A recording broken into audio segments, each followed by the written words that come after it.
específicamente en relación al desarrollo de la audiencia de primera declaración hace 8 días,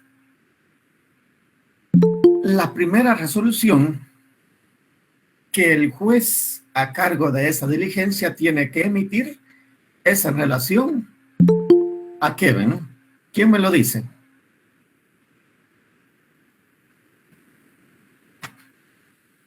En la primera resolución que el juez interviene en el desarrollo de una primera declaración, ¿qué es lo primero que va resolviendo? O viemos la verificación de las partes, o viemos las advertencias preliminares a la persona sindicada, y de ahí vámonos a cuál es la primera resolución que el juez debe de emitir en audiencia de primera declaración.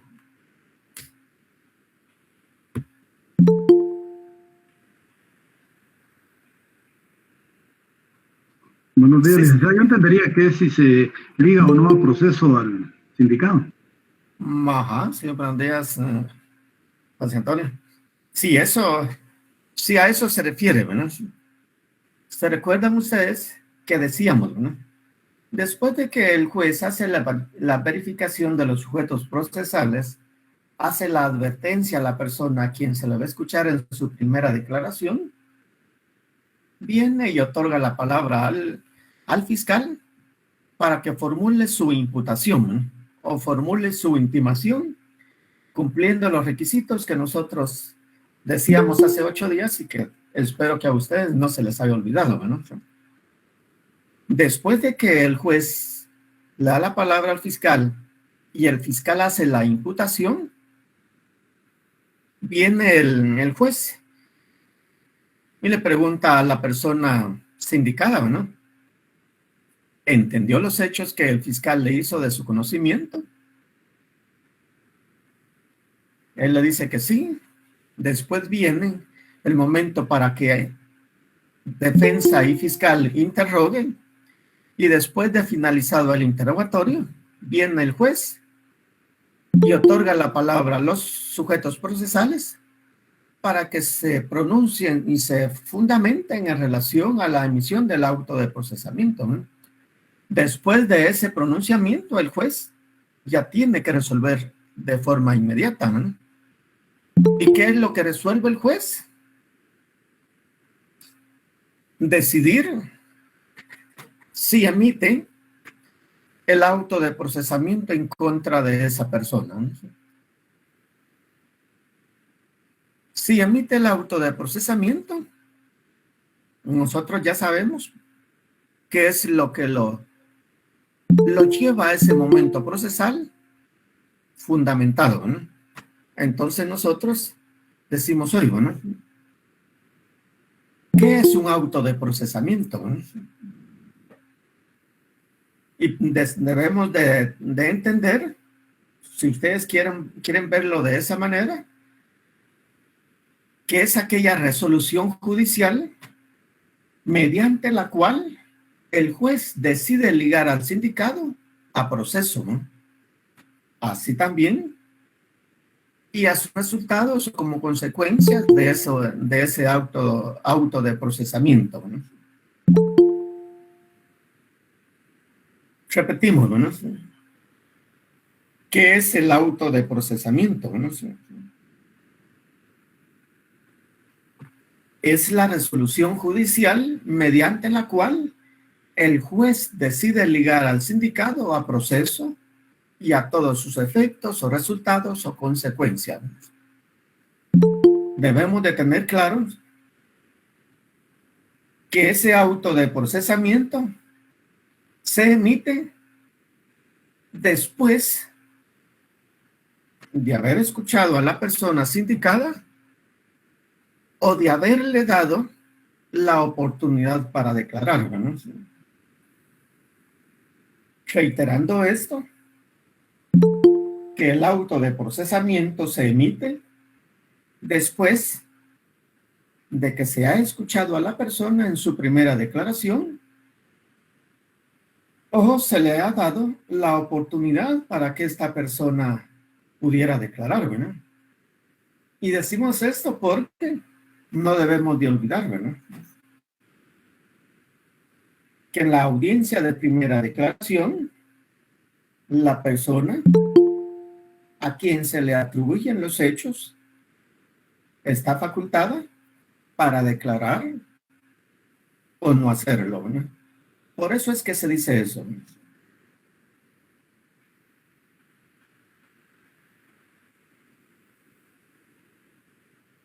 Entonces, acá es importante que nosotros observemos lo siguiente, ¿no? Usted, José Antonio, tiene ahí a la mano el artículo 320.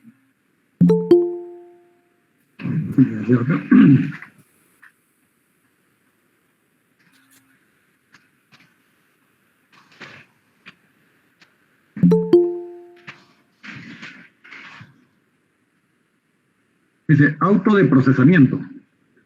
Inmediatamente de dictado el auto de prisión o una medida sustitutiva, el juez que controla la investigación emitirá auto de procesamiento contra la persona a que se refiere. Solo podrá dictarse auto de procesamiento después de que sea indagada la persona contra quien se emita. Podrá ser reformable de oficio o a instancia de parte solamente en la fase preparatoria, antes de la acusación, garantizando el derecho de audiencia. Muchas gracias, señor. Acá es importante que ustedes le pongan atención a esta parte final de este artículo, ¿no? Cuando dice, bueno, solamente podrá dictarse auto de procesamiento después de que sea indagada la persona contra quien se emita. Y esto, ¿no?, podrá ser reformable de oficio o a instancia de parte solamente en la fase preparatoria antes de la acusación, garantizando el derecho de audiencia. Cuando este artículo nos señala que la reforma del auto de procesamiento solamente puede efectuarse o puede solicitarse de oficio o a instancia de parte solamente en la etapa preparatoria, ¿por qué, verdad? ¿Cuál es la razón? ¿Cuál es el motivo para que la ley establezca que solamente en la etapa preparatoria puede reformarse ese auto de procesamiento, ¿verdad? ¿Quién tiene idea de eso?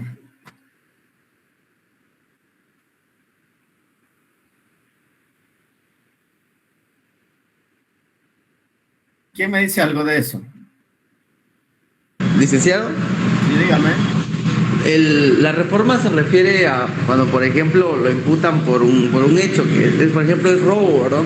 Y consideran que no, la figura no cabe en robo, entonces por hurto podrían reformarlo, por ejemplo. Porque si siguiera por robo, por ejemplo, la pueden desestimar o viceversa, ¿no? Ajá.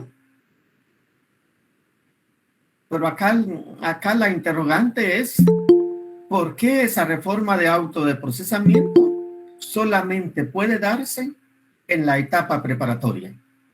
¿Cuál es el motivo?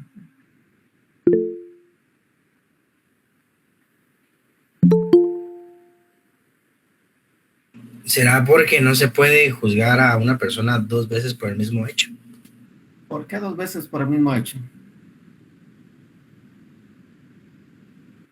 Es el mismo principio de derecho, que no se nos puede juzgar dos veces por el mismo hecho. Pero, si nos imputaron una vez por, como dice el compañero, hurto, por haber robado una cosa, después ya no nos pueden juzgar por robo, por haber robado la misma cosa. ajá, pero ¿por qué la reforma de auto de procesamiento puede ser juzgar a una persona por dos hechos? ¿Por qué?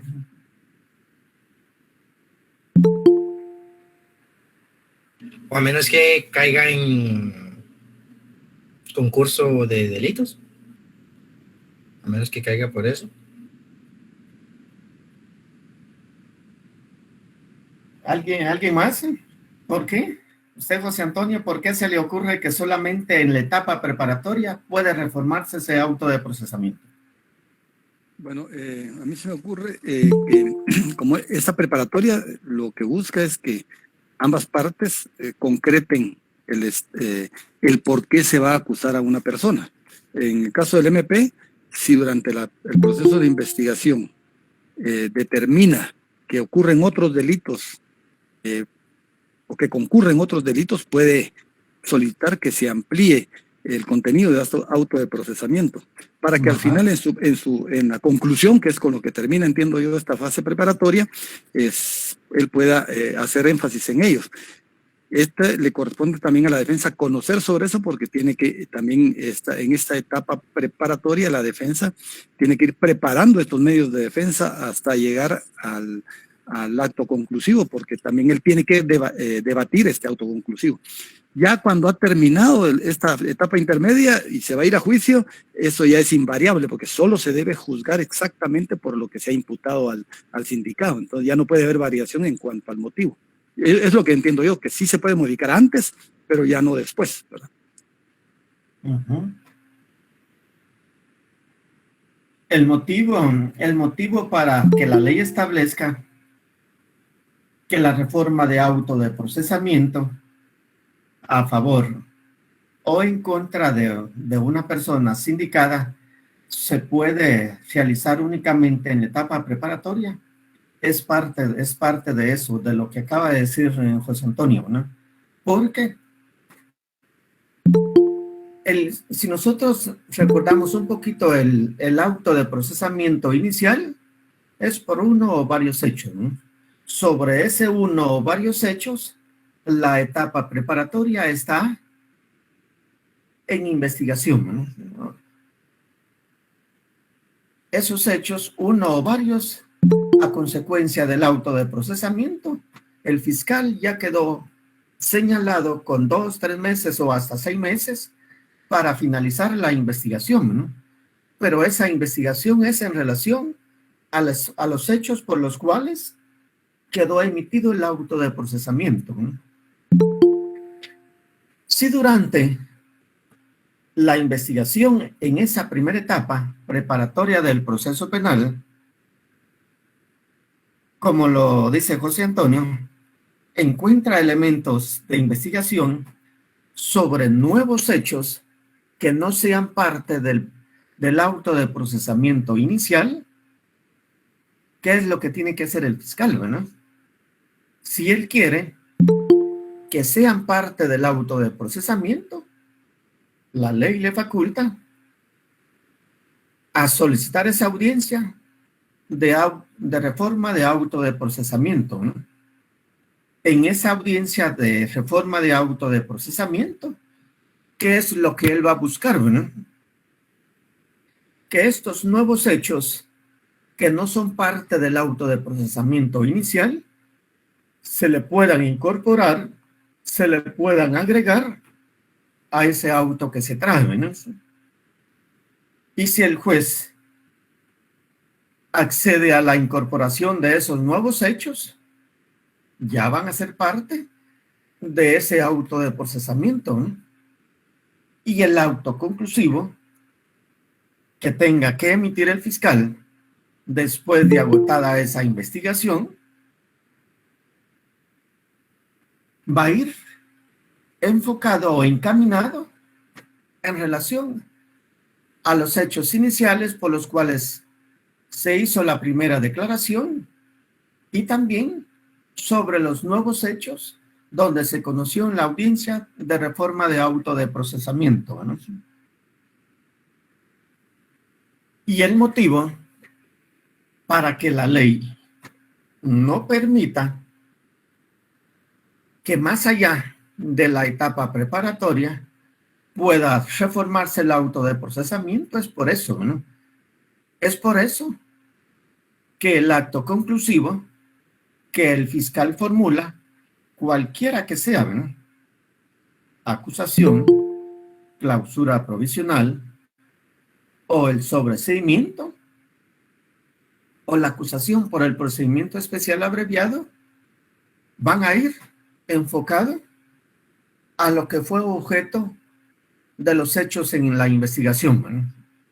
Fuera de esos hechos, el fiscal ya no puede agregar otros, ¿no? Y no los puede agregar porque la ley le permite solamente tratarlos de hacer en la etapa preparatoria, ¿no?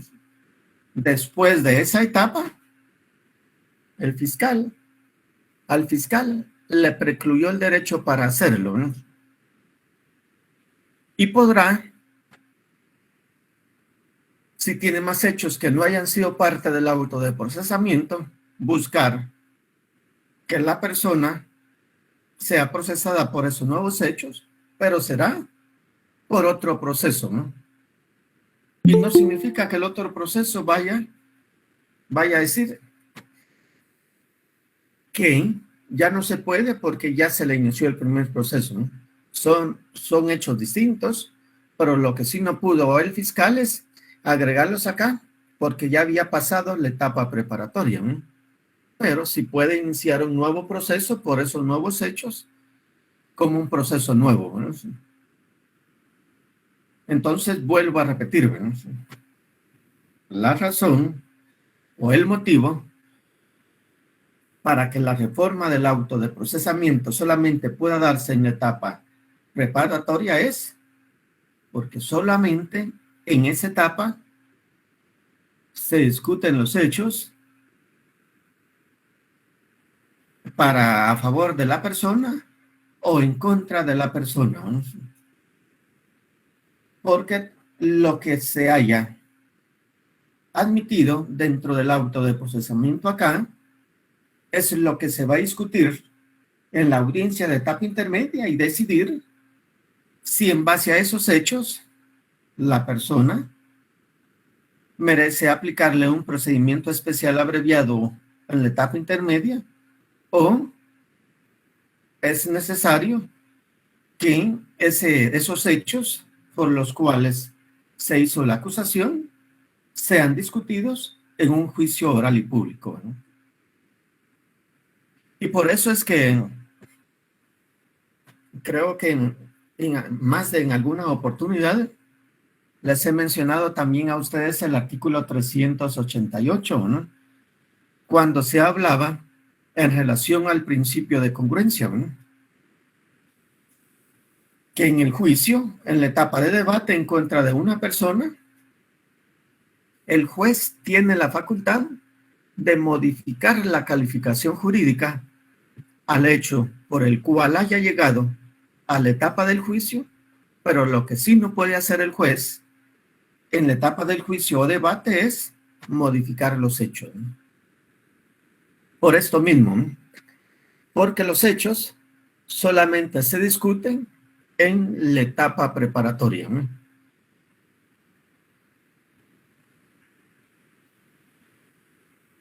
Pregunto, ¿comprenden la razón, el por qué el artículo 320 solamente permite la reforma del auto de procesamiento en la audiencia, en la etapa preparatoria del proceso penal?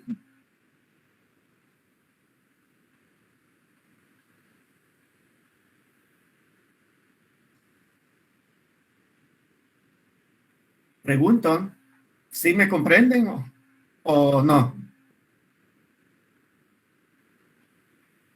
Sí, licenciado. ¿Usted sí comprende? Sí, gracias. Sí, licenciado. Sí, licenciado, muchas gracias. Sí. Ah, bueno. Sí, licenciado, gracias. Miremos cuáles son los requisitos y fines del auto de procesamiento, ¿no? Pues los requisitos están señalados en el artículo 321, pero los efectos de ese auto de procesamiento se encuentran en el artículo 322, ¿no? ¿Qué dice o qué establece el artículo 322? Dice lo siguiente, ¿no? Efectos, ¿no? Son efectos del auto de procesamiento. 1, dice, ligar el proceso a la persona contra quien se emita, ¿no? Ligar el proceso ligar el proceso a la persona contra quien se emite, ¿no? De eso sí no tenemos ninguna duda, que nosotros ya dijimos que el auto de procesamiento se dicta después de que a la persona se le escuchó en su primera declaración o se le dio la oportunidad para que lo pudiera hacer. 2, concederle todos los derechos y recursos que este código establece para el imputado. Este efecto número 2, yo les digo, no es totalmente cierto, ¿no?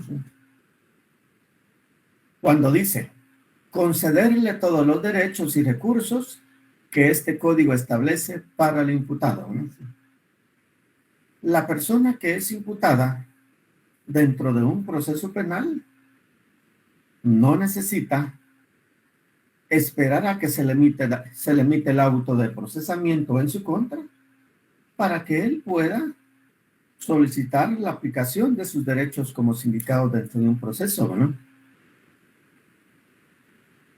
El artículo 71 del Código Procesal Penal establece, ¿no?, que la persona tiene derecho desde el primer momento de una sindicación en su contra. Desde ese momento, desde que conozca a esa persona que está una investigación en su contra, desde ese momento la persona tiene derecho a personarse dentro del proceso, a conocer lo que hay en contra de él, así también a proponer las diligencias que sean necesarias. No siempre es a partir del auto de procesamiento como lo establece acá, ¿no? Concederle todos los derechos y recursos que este código establece para el imputado, ¿no? Reitero, esos derechos es desde el primer acto de investigación que haya en contra de una persona. 3, sujetarlo a sí mismo a las obligaciones y prevenciones que del proceso se deriven, inclusive el embargo precautorio de bienes. Acá sí ven, ¿no? Desde que se emite el auto de procesamiento en contra de una persona, también se discuten medidas de coerción, ¿no? Y esas medidas de coerción, cualquiera que sean esas medidas de coerción, van a sujetar a la persona a ese proceso que se ha iniciado en contra de él, ¿no? Inclusive, ¿no?, por eso hace la salvedad el embargo de bienes, ¿no? Aún existiendo el embargo de bienes, ya le están afectando en su patrimonio y de cierta manera es mantenerlo atado, mantenerlo sujeto a ese proceso penal, ¿no? Y 4 dice, sujetar a la persona civilmente responsable de las resultas del procedimiento, ¿no? Esto, si dentro de un proceso determinado hay una persona que esté siendo investigada por posible responsabilidad como tercero interesado.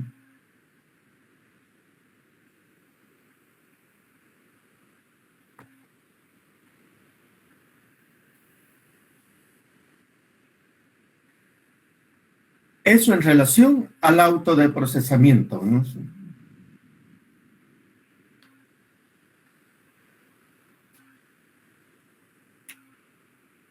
Decíamos hace 8 días que cuando el juez tiene que resolver en su primera oportunidad dentro de una primera declaración, el juez tiene 2 opciones, ¿no? Uno, resolver en relación a la emisión del auto de procesamiento en contra de una persona, y la otra es resolver la falta de mérito, ¿no? ¿Qué decíamos en relación a la falta de mérito?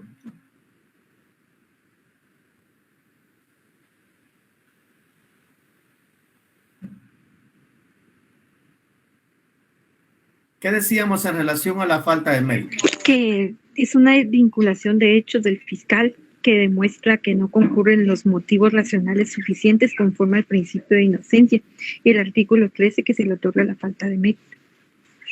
La falta de mérito, usted Ajá. dijo que le ponía fin al proceso.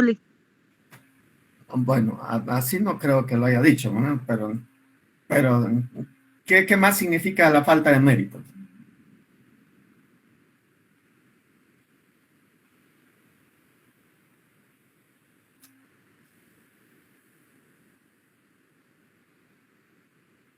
Yo lo que ¿Qué más entiendo es- decíamos? ¿Qué significa la falta de mérito cuando el juez resuelve en ese momento?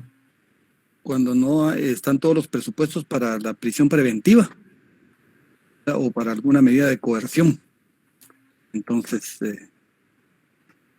se puede dictar alguna de las otras medidas de sustitución a la prisión preventiva. Es lo que entendería yo. Gracias. ¿Quién tiene ahí a la mano el artículo 272 para que lo miremos?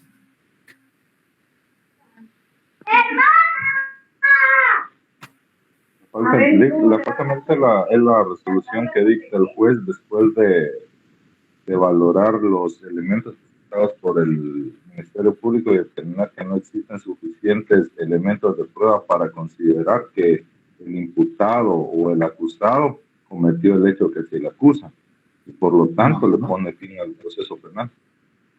Ajá. ¿Tiene ahí a la mano el artículo 272? Artículo 272, falta de mérito. Si no concurren los presupuestos para dictar auto de prisión preventiva, el tribunal declarará la falta de mérito y no aplicará ninguna medida de coerción, salvo que fuere absolutamente imprescriptible para evitar el peligro de fuga o de obstaculización para la averiguación de la verdad, caso en el cual solo podrá ordenar alguna de las medidas previstas de sustitución de prevención de prisión preventiva. Muchas gracias. Volvámoslo a escuchar, dice. Falta de mérito, ¿no? Si no concurren los presupuestos para dictar auto de prisión preventiva, el tribunal declarará la falta de mérito, ¿no? Y no aplicará ninguna medida de coerción, salvo que fuere absolutamente imprescindible para evitar el peligro de fuga o de obstaculización para la averiguación de la verdad, caso en el cual solo podrá ordenar alguna de las medidas previstas de sustitución de prisión preventiva, ¿no? Lo primero, ¿no? Si no concurren los presupuestos para dictar auto de prisión preventiva, nosotros debemos de entender en relación a eso, cuando decíamos, ¿no? el fiscal en la imputación tiene que hacer o tiene que formular una relación fáctica, una relación jurídica y una relación probatoria, ¿no? Posiblemente al momento de la imputación, al fiscal no le queda duda de la relación fáctica, ¿no? Tampoco puede ser que no le quede duda en relación a la calificación jurídica de esos hechos, pero los medios de investigación para él le sean insuficientes, ¿no? A consecuencia de esos medios de investigación que den la probabilidad de ligar a esta persona a proceso penal, es donde el juez decide decretar la falta de mérito. es un auto procesal en el cual el juez decide no ligar a proceso penal a esta persona como consecuencia de los medios de investigación que son insuficientes, ¿verdad? Que son insuficientes hasta ese momento, ¿verdad? Entonces, puede ser que el juez le decrete en ese momento su libertad inmediata, ¿verdad? Y allí es donde establece el artículo 272 que no aplicará ninguna medida de coerción, salvo que fuere absolutamente imprescindible para evitar el peligro de fuga o para la obstaculización a la investigación, ¿verdad? Situaciones que para mí son incorrectas en virtud de que si no hay elementos para sujetar a esta persona a proceso penal, su consecuencia es la libertad inmediata, ¿no? Y no tendrían por qué aplicar ninguna medida de coerción, porque decíamos, si le aplica alguna medida de coerción, aunque fuera distinta a la prisión preventiva, de cierta manera lo va a sujetar a proceso penal, ¿no?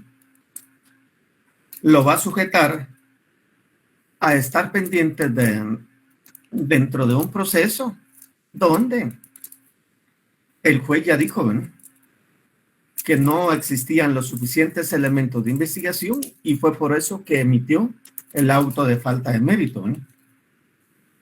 Ese auto de falta de mérito, de forma parcial, óigame, escuchen bien, ¿no?, de forma parcial termina el proceso, ¿no?, no en forma definitiva, ¿no? ¿Por qué razón? Porque aunque esta persona se quede en libertad, porque a ese momento el juez no se convenció de los medios de investigación que le presentó el fiscal, entonces decide él dejarlo en libertad, ¿no? Pero en las mismas audiencias, el juez hace la observación, ¿no?, e inclusive se lo puede hacer al sindicado, ¿no? Le advierto, ¿no?, que este auto de falta de mérito no finaliza en forma definitiva el proceso en su contra, ¿no?, porque el fiscal bien puede continuar la investigación y a tener nuevos elementos de investigación que puedan comprobar esos hechos que usted le atribuyó al sindicato. Usted puede pedir nuevamente lo que crea conveniente dentro de este proceso, ¿no? Entonces, la finalización del proceso en contra de esta persona no es en forma definitiva, ¿no? ¿Comprendemos eso? Sí, gracias. ¿Lo comprenden? ¿No tienen duda?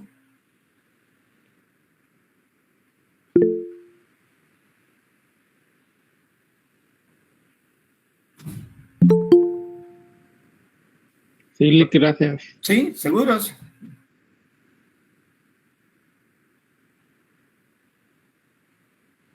Sí, Lick.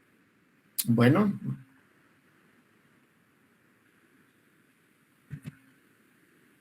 Miremos acá, ¿no? Esta reforma, decíamos, esta reforma de auto de procesamiento que establece el artículo 320 puede ser de oficio o a instancia de parte, ¿no? Cuando nos referimos a la reforma del auto de procesamiento,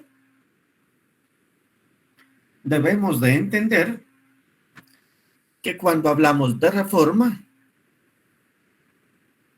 y específicamente al auto de procesamiento es aquel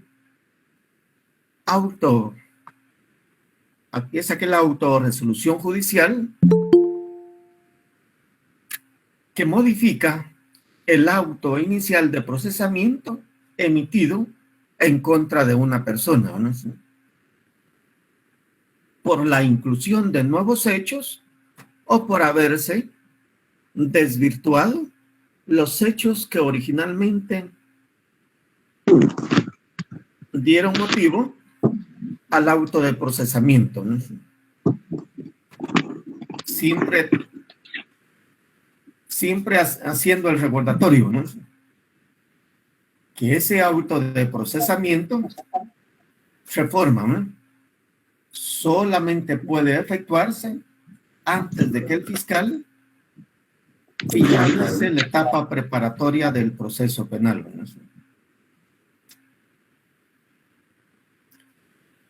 ¿Y cuáles son los efectos de la reforma del auto de procesamiento en contra de una persona?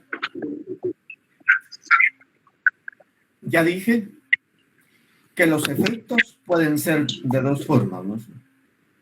Uno a favor de la persona y otra en contra, ¿no? Cuando se refiere una solicitud de reforma de auto de procesamiento que es solicitada por parte del defensor, definitivamente que esa petición de reforma de auto de procesamiento lo que va a buscar es favorecer la situación procesal de esta persona, ¿no? Si está en prisión preventiva, posiblemente modificarle la calificación jurídica o justificarle con medios de investigación que las situaciones al momento de la reforma de una u otra forma han cambiado, ¿no? Y que ello pueda ser posible para reformar el auto de procesamiento en relación a una calificación jurídica y que eso permita aplicarle una medida sustitutiva a la persona procesada, ¿no? Un caso eso, ¿no? Otra razón podría ser que los medios de investigación que se tienen hasta el momento de la audiencia de reforma de auto de procesamiento puedan dar la pauta al defensor y a los sujetos procesales para justificarle al juez que tiene el control de ese proceso penal de que esta persona no ha participado en la comisión de esos hechos, ¿no? Y que a consecuencia de ellos es necesario la reforma de ese auto de procesamiento y la emisión de un auto de falta de mérito, ¿no?, buscando que se le deje en libertad sin ninguna medida de coerción a esta persona, ¿no?, a consecuencia de esa audiencia de reforma de auto de procesamiento, ¿no? Y cuando es al contrario, acá puede pasar lo siguiente, ¿no?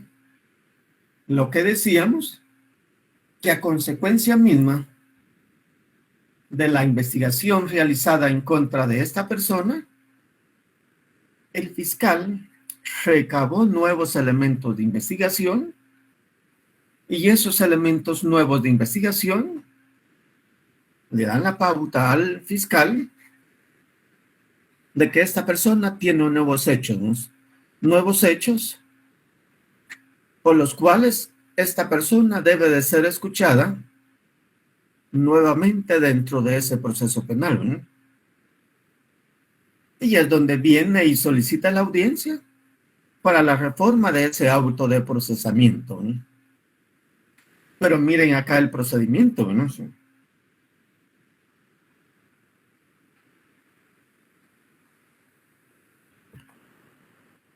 Miren acá, ¿no? ¿Cuál es el procedimiento o cuál es la forma en que se desarrolla una audiencia de reforma de auto de procesamiento. Acá, ¿no? Llegado el día y la hora en que el juez señaló para conocer de esa petición de reforma de auto de procesamiento, cualquiera que sean los sujetos procesales que la haya solicitado, el juez se constituye en ese día y esa hora, ¿no? Como siempre, toda audiencia hace la verificación de las partes, ¿no? Quienes están presentes, ¿no?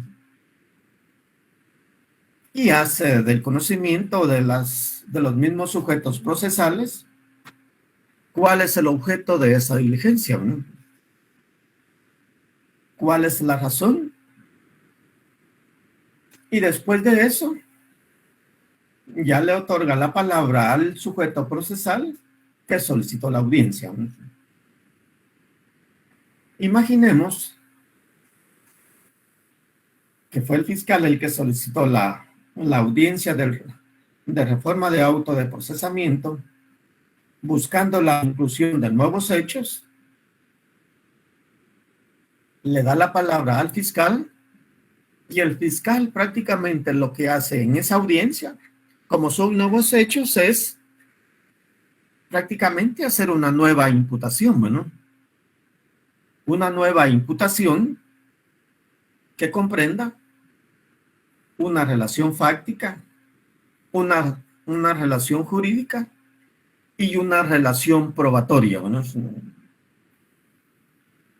Después de que el fiscal hace la imputación de esos nuevos hechos, el juez viene y pregunta a la persona sindicada si comprendió esos nuevos hechos, ¿no? Si él le dice, sí los comprendí, él le tendrá que preguntarme, ¿no? Como es de su conocimiento, usted en relación a estos nuevos hechos, usted está en la facultad de declarar o de abstenerse de hacerlo, ¿no? Igual le hago la observación que si usted decide no declarar por estos nuevos hechos, la diligencia igual tiene que continuar, ¿no? Eso tampoco va a ser tomado en su perjuicio, ¿no? Él decide declarar, entonces habrá la opción para que las otras partes de igual manera puedan formular su pregunta, ¿no? Ya decíamos, esas preguntas que deben de ser claras, precisas y concretas, porque no están permitidas, decíamos, las preguntas cauciosas o preguntas sugestivas, ¿no? Después de haber realizado las preguntas, el juez tiene que resolver, ¿no? Es necesario admitir estos nuevos hechos para reformar el auto de procesamiento y que formen parte de ese auto inicial. Existen los hechos, existe la calificación jurídica y existen los medios de investigación suficientes. Si eso es así, el juez emite el nuevo auto de procesamiento para la inclusión de esos nuevos hechos, ¿no? Aunque acá se me escapaba algo, ¿no? Antes de que el juez resuelva sobre la inclusión o no de esos nuevos hechos, de igual manera, el fiscal y el defensor tienen que pronunciarse sobre la necesidad o no de la inclusión de esos nuevos hechos en el auto de procesamiento. Es después de eso que el juez viene y resuelve, ¿no? Habiendo resuelto ya el juez en la admisión de esos nuevos hechos como parte de la reforma del auto de procesamiento, entran también a revisar las medidas de coerción, ¿no? ¿Son suficientes las medidas de coerción que trae la persona hasta ese momento procesal o son necesarias modificarlas, ¿no? Los hechos mismos que se han incorporado al auto de procesamiento van a dar la pauta para decir es necesario modificarlas o no, ¿no? Porque imaginemos que una persona viene ya en prisión preventiva y en lugar de mejorarle la situación procesal, se le incluyeron nuevos hechos, entonces lo lógico es, ¿no?, que la medida de coerción que va a seguir teniendo esta persona va a ser la de prisión preventiva, ¿no? Aquí la situación está en que si esta persona está con medida sustitutiva, estos nuevos hechos le permiten a esta persona seguir gozando de esas medidas, ¿no? Eso es lo que se tendrá que ver, ¿no? Hay pronunciamiento también de fiscal y defensor para las nuevas medidas de coerción, ¿no? Después viene el juez y de igual manera tendrá que resolver, ¿no?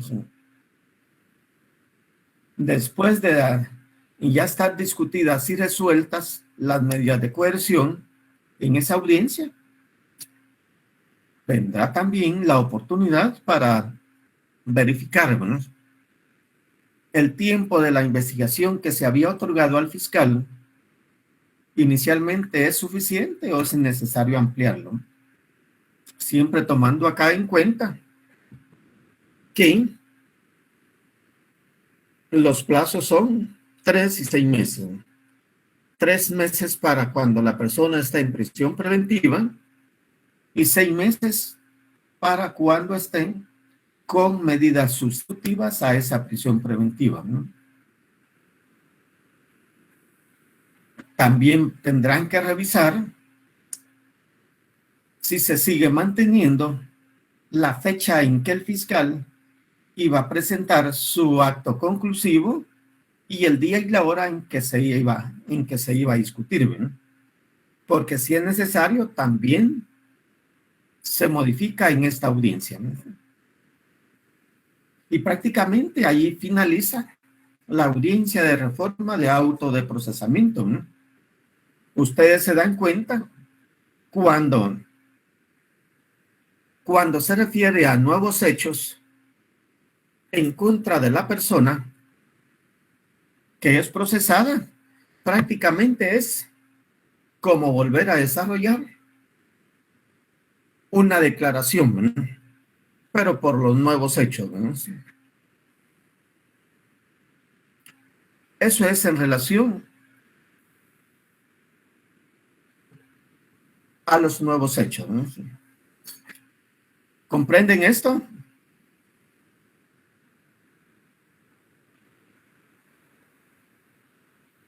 Sí, licenciado, muchas gracias. Qué bueno. ¿Qué dicen los demás? Una duda, licenciado. Sí, dígame. En el caso de cuando es a favor del sindicato, o sea, no es por un nuevo hecho, sino que se ve mucho en las noticias y algo por el estilo, que el sindicato está con cuestiones de enfermedad grave o terminal, por ejemplo, y sería este mismo tipo de audiencia en favor del procesado para que cambie, que ya no esté en prisión preventiva, sino que le dan a veces arresto domiciliar para que termine sus días en su casa o algo por el estilo. Fíjese que eso es una razón, un motivo mero discutible, ¿verdad? Porque la situación de salud realmente de esa manera no lo establece la ley como una causa, como para pedir la reforma de porque acá primero la reforma del auto de procesamiento, porque en ese caso más que reforma de auto de procesamiento sería revisión de medida de coerción, ¿no? Y para que se dé una revisión de medida de coerción favorable a la persona procesada, las circunstancias por las cuales se emitió deben de haber variado, ¿no? Pero no, la ley no se refiere a esa variación en el sentido a que afecte el estado de salud de la persona, sino a los hechos mismos que son causa de la investigación, ¿no? Lo que sí podría pasar acá, a mi forma de verlo, y creo que eso se ha visto en muchos casos, es como la persona no le pueden modificar la medida sustitutiva de prisión preventiva a una medida de coerción para libertad, lo que hacen es autorizar el juez contralor el traslado a un centro asistencial para que esta persona pueda recuperarse y después regrese al lugar donde estaba, ¿no? Pero no es una situación que pueda, de acuerdo a la ley, dar motivo a eso, ¿no? Mi pregunta era esa modificación del estatus, que si hubiese un caso terminal, por ejemplo, que ya no hay peligro de fuga, si uno de los motivos fue el peligro de fuga, el procedimiento que se seguiría sería este que vimos ahorita también. Ahorita nos centramos en cuando hay un cambio de hecho que prácticamente se repite todo lo que dice el artículo 81, 82, creo que 81, 82, ¿no? ¿verdad? Se repetiría todo. En el caso de solo modificar la medida de coerción. La medida de coerción también se repetiría la parte del 82, digamos, donde se tiene que, prácticamente nos pasa acá, se discute, etcétera. Allí si vamos solamente en relación a la medida de coerción, por eso que usted mencionaba, vamos a ver más adelantito de que cuando se refiere a revisión de medidas de coerción, el requisito fundamental es que hayan variado las circunstancias por las cuales se impuso, ¿no? Ese es el requisito fundamental para que puedan revisarse las medidas de coerción, ¿no? Si usted me dice que es revisar la medida de coerción a favor de una persona porque se le impuso el peligro para obstaculizar la investigación penal y la investigación ya finalizó, allí la situación es distinta, ¿no? Ahí sí podría lograrse si es de esa manera, porque el mismo estado procesal del mismo proceso, con eso va a acreditar usted de que se le aplicó esa medida de prisión preventiva porque había peligro para que obstaculizara la investigación, ¿no? Si ya finalizó, ya variaron esas circunstancias por las cuales se le impuso y puede ser posible que pueda modificarse, ¿no? Viéndolo de esa manera, sí, ¿no? Ok, muchas gracias. ¿Alguien más?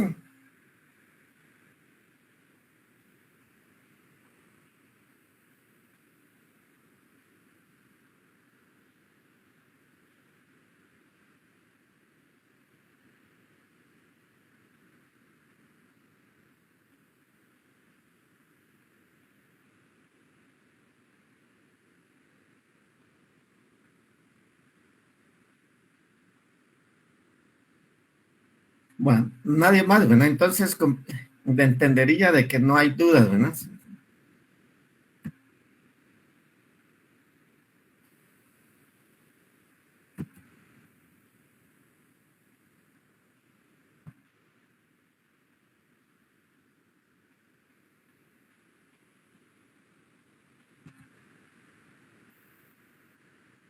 Ahora miremos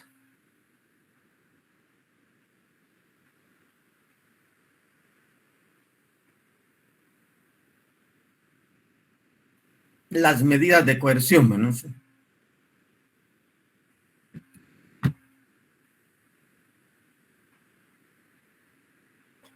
¿Qué son las medidas de coerción?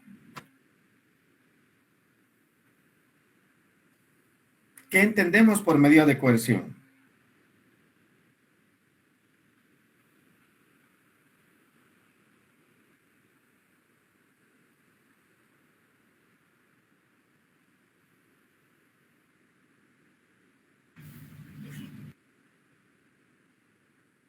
¿Sí me escuchan? Sí, licenciado. Podrían ser la detención, la citación, la aprehensión o la prisión preventiva, las medidas que se le aplican a una persona. Sí, son medidas de coerción, ¿no? Cuando Una nosotros, que recae directamente sobre el procesado, licenciado. ajá, Es decir, después de qué, ¿no? Sí. después de la citación o la detención que tienen. Ajá. Y todavía falta algo más ahí que agregarle, ¿no? ¿Cuál sería, licenciado? Ajá. Imagínense, como ya vimos en la primera declaración, ¿no? ¿A consecuencia de qué nacen las medidas de coerción?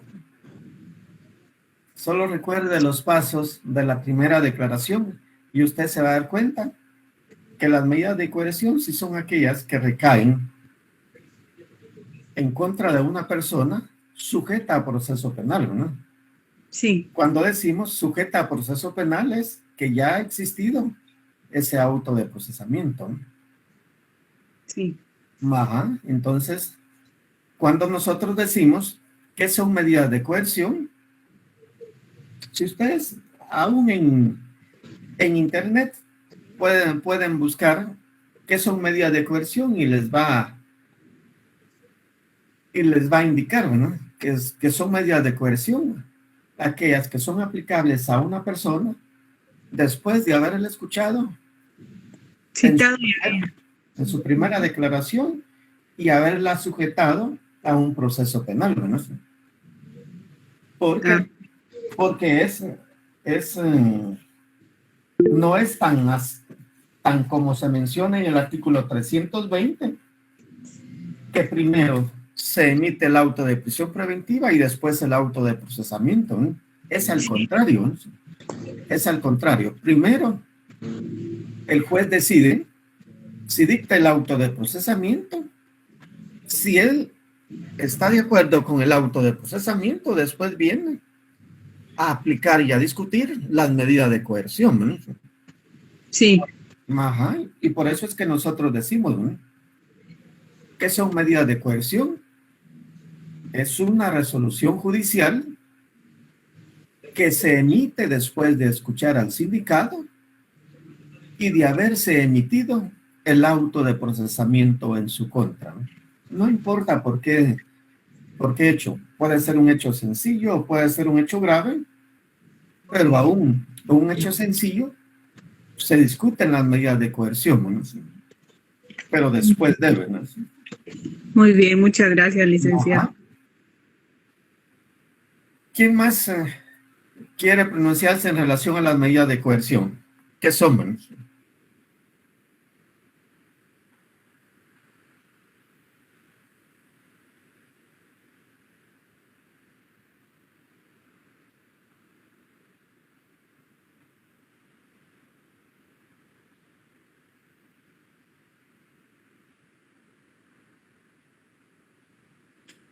Yo entiendo que, bueno, la clásica en este caso del proceso penal es la determinar sobre la libertad o no del individuo, de acuerdo a estas variantes de peligro de fuga o que entorpezca la investigación, pero también entiendo que en las medidas de coerción habrían algunas patrimoniales, porque creo que se habló de, sí, puede haber alguna cuestión civil, digamos, si hay cuestiones de responsabilidad civil, etcétera. Ajá, por eso es que si uno va a ver teoría en relación a medidas de coerción, menciona prácticamente 2 o 3 clasificaciones, ¿no? Personales y reales, ¿no? Las personales, cuando ya se refiere uno a medidas de coerción, de prisión preventiva o de medidas sustitutivas a esa prisión preventiva. Esas son las personales, ¿no? Las reales, cuando se refieren ya a situaciones como de embargos de bienes, pero que de igual manera son medidas de coerción, ¿no?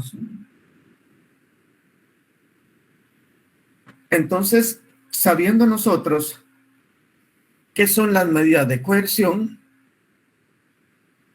nosotros ya podríamos decir cuáles son esas medidas de coerción, ¿no?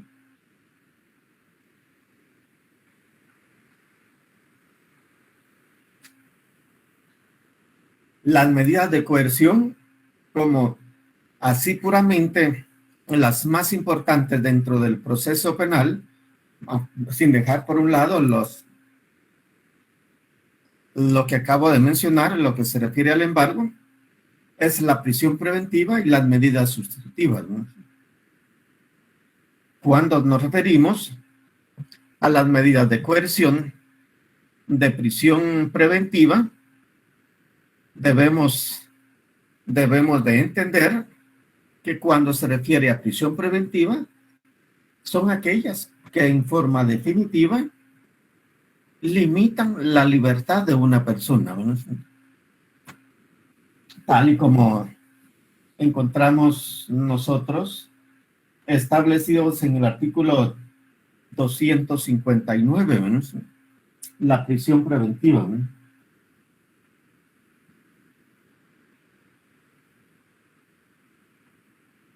Cuando nos referimos a medidas sustitutivas, son aquellas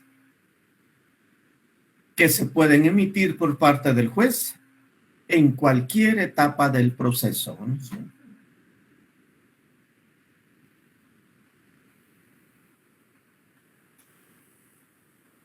Acá hay algo importante que es fundamental que ustedes comprendan, ¿no? Decía, medidas sustitutivas son aquellas que se pueden emitir por parte del juez en cualquier etapa del proceso. Y hace la observación, ¿no? Siempre que hubieran variado las circunstancias, ¿no? Acá hay dos situaciones para analizarlas, ¿no? Cuando la ley establece que esas medidas sustitutivas se pueden emitir por parte del juez en cualquier etapa del proceso, ¿a qué etapa realmente se refiere del proceso, ¿no? ¿En qué etapas se hace necesario revisar medidas de coerción o imponer medidas de coerción, ¿no? ¿Qué dicen ustedes?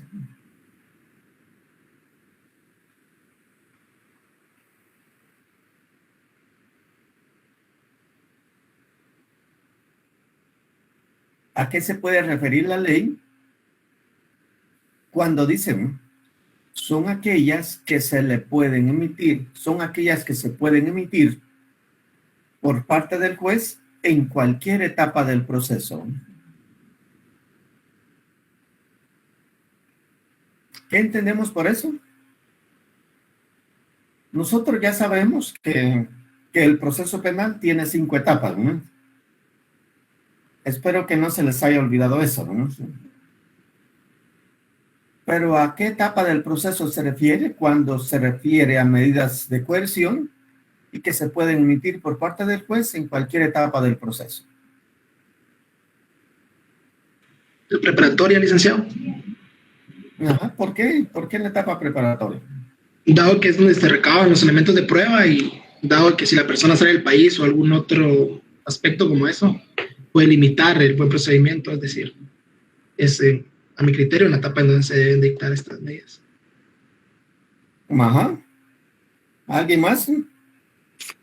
Yo entendería también que cuando habla de cualquier etapa del proceso podría ser hasta en el juicio, porque si la medida que se tomó fue por que no entorpeciera la investigación, ahí ya no hay investigación, ya es el juicio en sí, si esa fuera la medida, ¿verdad? Entonces también incluye en esta etapa. ¿Y por qué otra razón también para entender que se puede hasta en la etapa del juicio?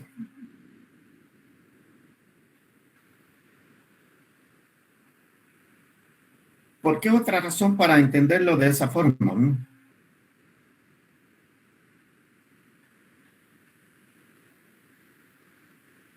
Sí, en cierta forma, sí es cierto que los medios de investigación dan la pauta para poder decir, ¿no?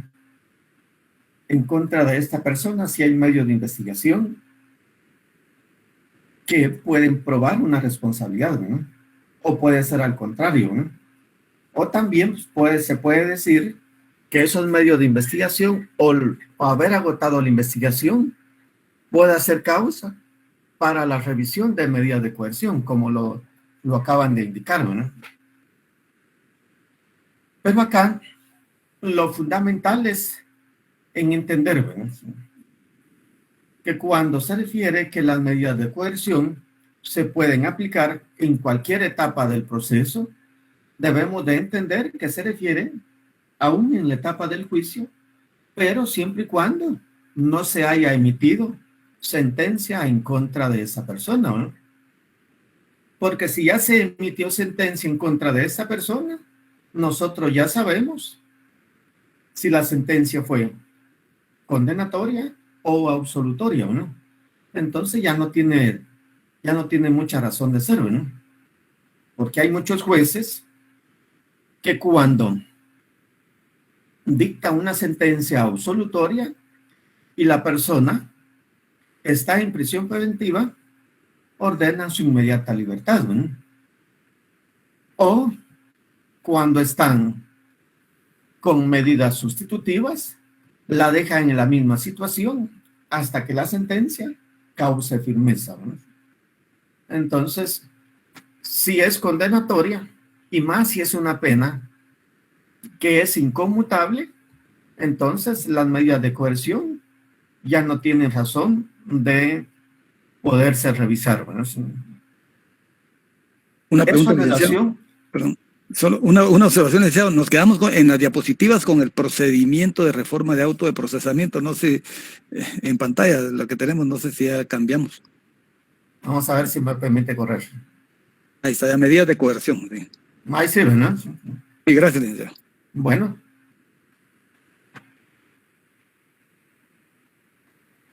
Entonces, con lo primero, ¿no?, entendiendo las medidas de coerción, cuando se refiere a aquellas que se emiten por parte del juez en cualquier etapa del proceso, siempre y cuando no se haya emitido sentencia, ¿no?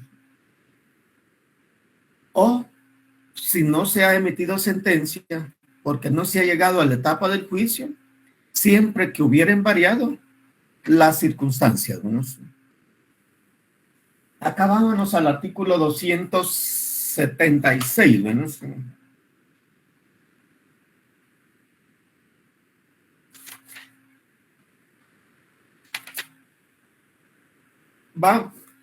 Miremos, por favor, si alguien me lee el artículo 277.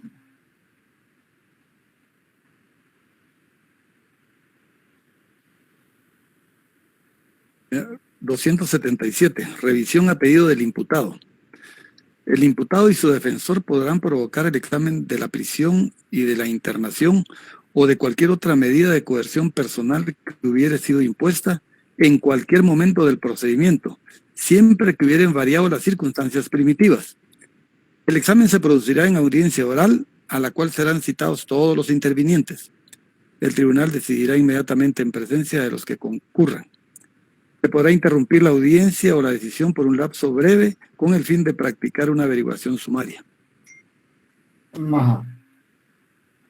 Entonces acá encontramos nosotros cuál es el requisito fundamental para la petición de una revisión de medidas de coerción si fuera solamente es el objeto, ¿eh? Pedir la revisión de medidas de coerción, ¿eh?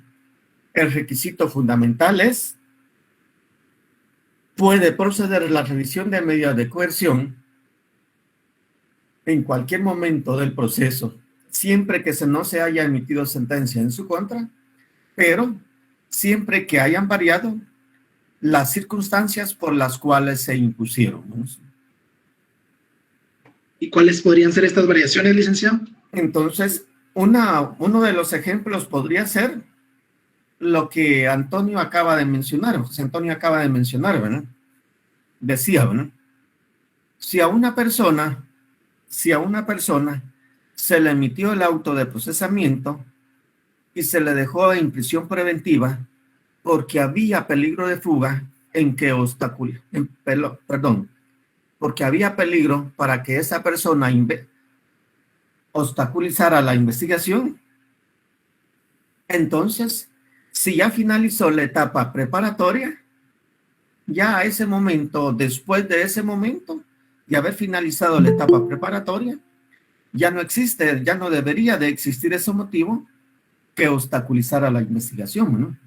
Es una de las causas donde usted podría decirle al juez, mire, señor juez, en tal fecha, en contra de mi patrocinado se emitió el auto de procesamiento por este delito, aún permitiendo medidas sustitutivas a la prisión preventiva.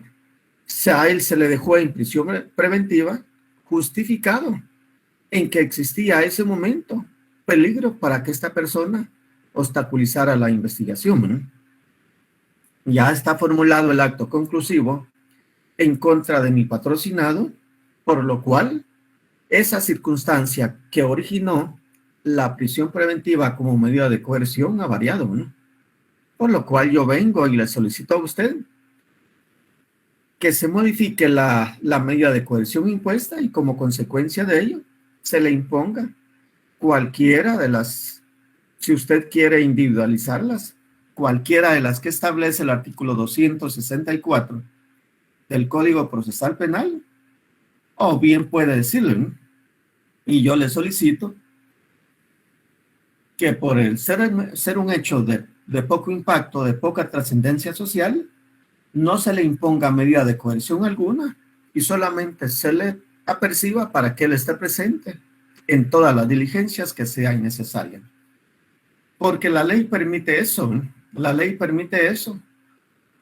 Dejar sujeta a proceso penal a una persona, aún sin incluir, sin imponerle medidas de coerción, ¿no?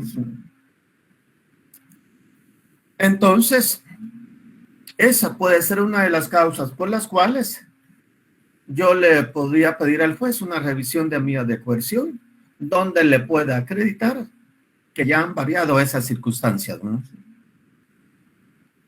¿Estamos ahí? Sí, licenciado, gracias. Bueno.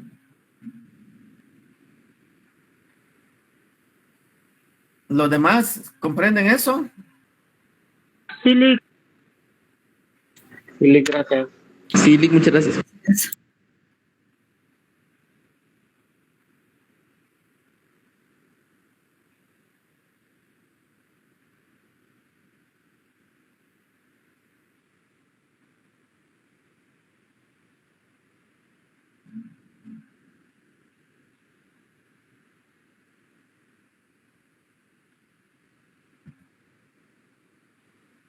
Mire, antes de pasar a las características de las medidas de coerción, díganme ustedes, ¿qué diferencia encontramos nosotros entre la reforma del auto de procesamiento y a la revisión de una medida de coerción? ¿Qué diferencias encontramos con eso?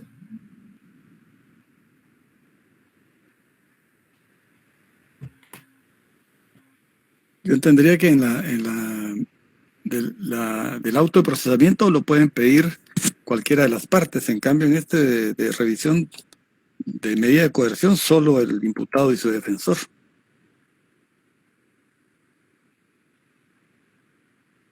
Ajá. Bueno, pues, en parte sí, en parte no. Ahí le voy a explicar por qué no, ¿no? ¿Quién más?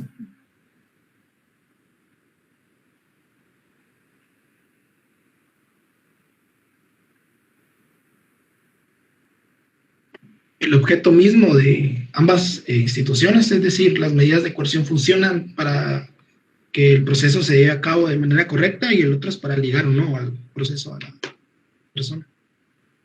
Ajá. ¿Qué más?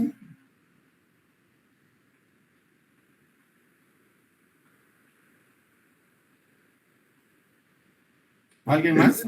El otro elemento que veo también es el procedimiento en sí. O sea, en el anterior, cuando vimos lo del auto de procesamiento, por ejemplo, si hay un hecho nuevo, se repite prácticamente lo de la audiencia inicial que vemos.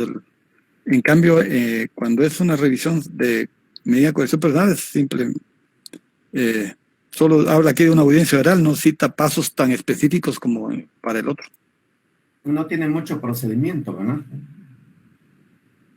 Fíjense que las diferencias entre la reforma del auto de procesamiento y la revisión de las medidas de coerción, la primera diferencia que existe es, bueno, la etapa en la cual se puede solicitar la reforma de auto de procesamiento.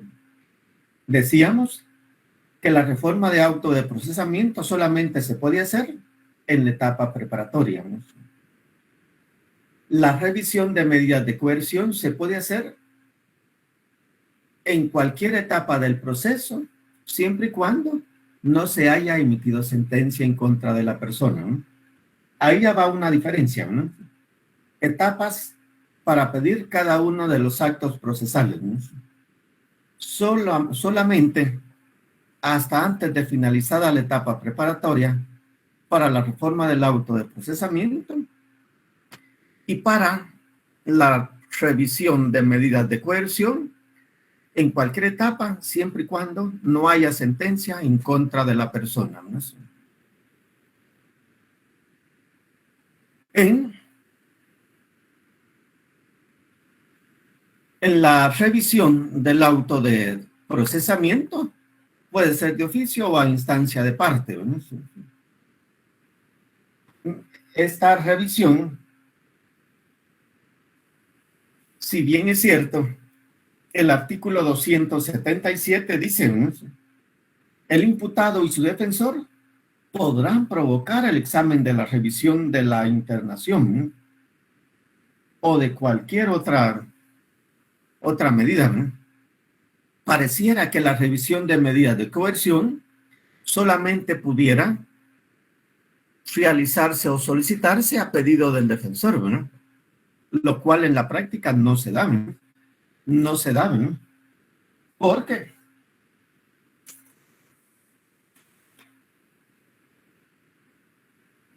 si a una persona se le deja con medida sustitutiva la prisión preventiva, imaginemos, ¿no?, la obligación de ir a firmar cada mes a la fiscalía, ¿no?, donde tiene a cargo la investigación, ¿no? Si esta persona no cumple con esa condición que se le impuso como medida de coerción, yo como fiscal bien puedo venir y decirle al juez, ¿no?, provocar la reforma de la medida de coerción y en virtud del incumplimiento a esas condiciones, pedir que se le revoquen y que se le deje en prisión preventiva mientras dura el procedimiento, ¿no? Entonces, está también la facultad, no solamente del defensor, sino también del fiscal a cargo de la investigación, ¿no? Cuando a una persona la declaran rebelde, esta rebeldía, a consecuencia de la incomparecencia a las citaciones, provoca la revisión de medidas de coerción y a consecuencia de eso también puede ser necesario su internamiento, ¿no? Esas son las dos diferencias que están bien marcadas de acuerdo a la ley, ¿no? El procedimiento distinto, ¿no? El procedimiento sí es distinto, ¿no?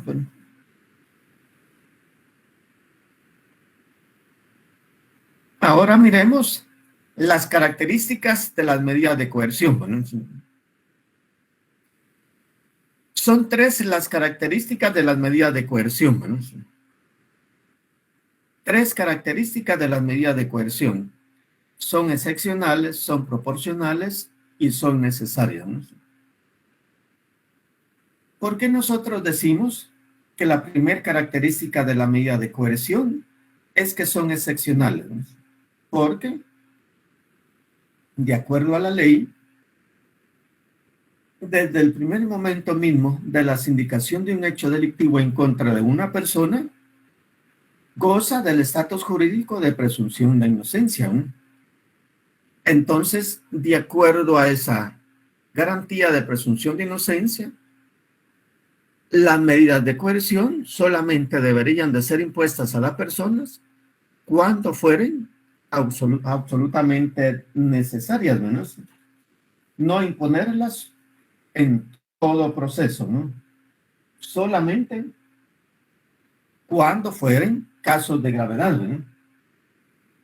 Miren ustedes lo que establece el artículo 261, ¿no? Ahí van ustedes a observar cuando dicen casos de excepción, ¿no? En delitos menos graves no será necesaria la prisión preventiva, salvo que exista presunción razonable de fuga o de obstaculización de la averiguación de la verdad. No se podrá ordenar la prisión preventiva en los delitos que no tengan prevista pena privativa de libertad o cuando el caso concreto no se espera dicha sanción. Esa es la razón por la cual nosotros decimos que la primera característica es que es excepcional, ¿no? ¿Por qué proporcional, ¿no? Porque las medidas de coerción, de acuerdo a la magnitud de cada uno de los hechos que se imputan, así van a ser las medidas de coerción que se hagan necesarias imponerles a una medida de coerción. Y la ley también establece que no podrán imponerse medidas de coerción que desnaturalicen la situación misma del proceso, ¿no? El artículo 264 en su numeral 7, específicamente cuando se refiere a las medidas de coerción de caución económica, establece dicha situación, ¿no? Como proporcionales, ¿no? Y la tercera característica de ser necesarias la encontramos en el artículo 257, su parte final, ¿no? En donde solamente se establece de que esas medidas de coerción solamente podrán imponerse cuando fueren absolutamente necesarias, ¿no? Ahora vamos con relación al objeto de las medidas de coerción.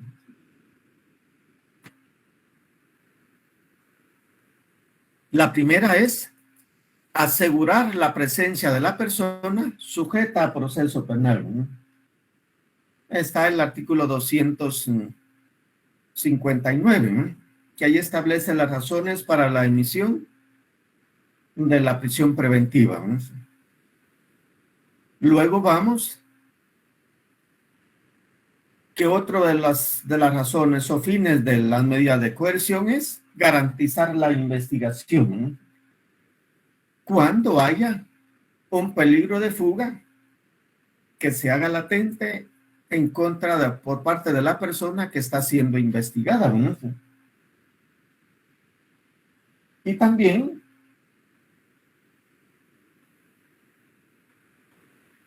buscando o asegurando la ejecución de la pena, ¿no? Aunque acá yo les digo, algunos jueces consideran de que esa medida o ese fin de la medida de coerción no es legal, ¿verdad? Porque pareciera que si ese es el fin de la medida de coerción, como que atenta con esa presunción de inocencia, ¿no?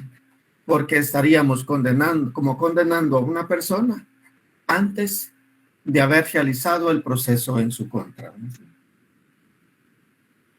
Y por último, que cualquier medida de coerción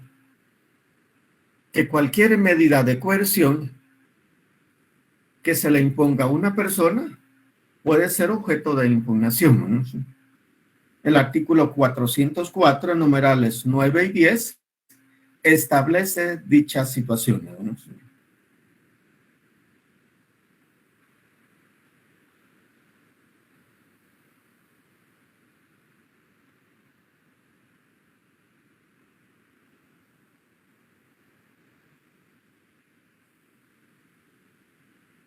¿Estamos con esto? ¿O hay alguna duda? Dijo cualquier medida de coerción que se le imponga a una persona y luego que dijo, disculpe, que no escuché. Ajá. Cualquier medida de coerción que se le imponga a una persona, igual puede ser objeto de impugnación si la persona no está de acuerdo con ello, ¿no? Licenciado, disculpe, estos artículos que usted está diciendo ahorita no están en la presentación, ¿verdad? Bien, no lo miran. No, está hasta el artículo 276 y 277, que son, ¿quién lo solicita? Dice hasta ahí llega. Pero ahorita usted mencionó 263, 404, numeral 9 y 10, pero eso no aparece en su ¿Y ahí no le diapositiva. aparece? No, ahorita sí, gracias. Ah, bueno. Pues ahí están, ¿no? Sí. Muchas gracias.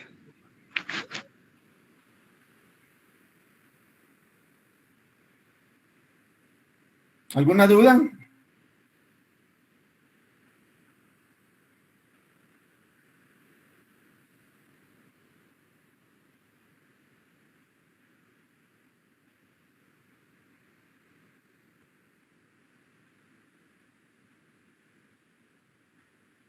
¿Dudas o comentarios en relación a eso?